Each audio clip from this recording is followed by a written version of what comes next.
Hello everybody, this is Nisha Sharma. Welcome to our channel. तो देखिए आज हम क्या पढ़ेंगे, the story of village Palampur का लास्ट टॉपिक जो है non farming activities in Palampur.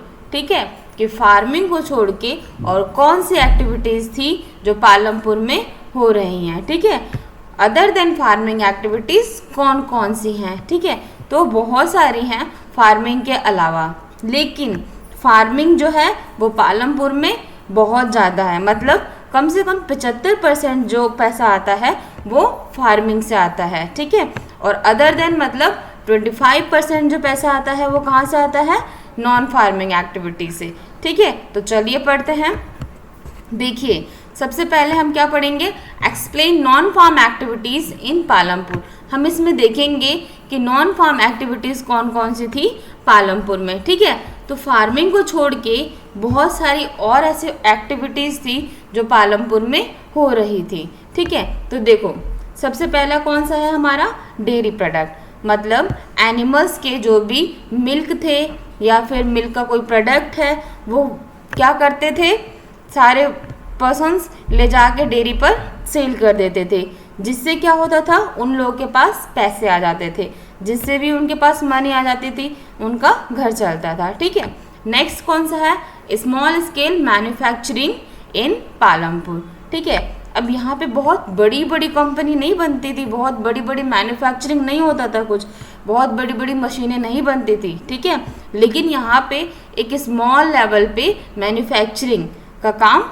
चलता था, बनता था। ठीक है, जैसे स्मॉल पॉट्स हो गए, ठीक है, मिट्टी के बर्तन हो गए, ये सारे काम भी यहाँ पे हो रहे हैं। ठीक है, और कौन सा है, ट्रांसपोर्ट है। क्यों, क्योंकि हमने देखा कि ये कैसा विलेज था, एक डेवलप विलेज था जो एक विलेज को दूसरे विलेज से बहुत अच्छे से जोड़ता था। ठीक है, तो यहाँ पे बहुत अच्छा रोड था।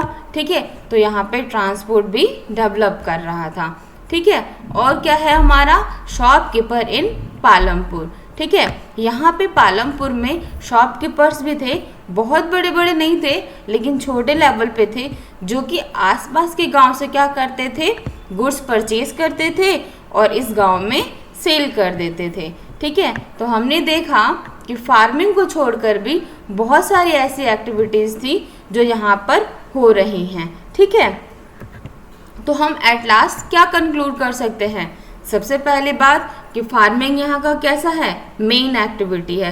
ठीक है, यहाँ पे बहुत ज़्यादा पैसा कैसे आता है, फार्मिंग से आता है। ठीक है, और दूसरा हमने क्या पढ़ा, फैक्टर्स ऑफ प्रोडक्शन, जो अपने आप में बहुत इम्पोर्टेंट क्वेश्चन है। ठीक है, कौन कौन से हैं, land, labour, physical capital and human capital, इसके बारे में हमने अच्छे से पढ़ लिया है। ठीक है, और क्या है हमारा, फ्यूचर, और फ्यूचर क्या है पालमपुर का। ठीक है, तो हमने क्या पढ़ा है, इसमें दो टाइप के फार्मर्स हैं, कौन कौन से, एक स्मॉल और एक मिडल, और दूसरे जो लार्ज हैं। ठीक है, तो स्मॉल और मिडल के पास स्मॉल पोर्शन ऑफ लैंड है, माइनॉरिटी पोर्शन ऑफ लैंड है। ठीक है, और उनके पास इतना पैसा भी नहीं है कि बड़ी बड़ी मशीनें खरीद सकें, ह्यूज इन्वेस्टमेंट कर सकें। ठीक है, तो और ये नंबर इनका कितना है, ज़्यादा है। ठीक है, तो फ्यूचर में क्या होगा, फार्मिंग एक्टिविटीज़ कम हो जाएंगी और नॉन फार्मिंग एक्टिविटीज़ बढ़ जाएंगी। ठीक है, तो आज का हमारा लेक्चर ओवर हुआ।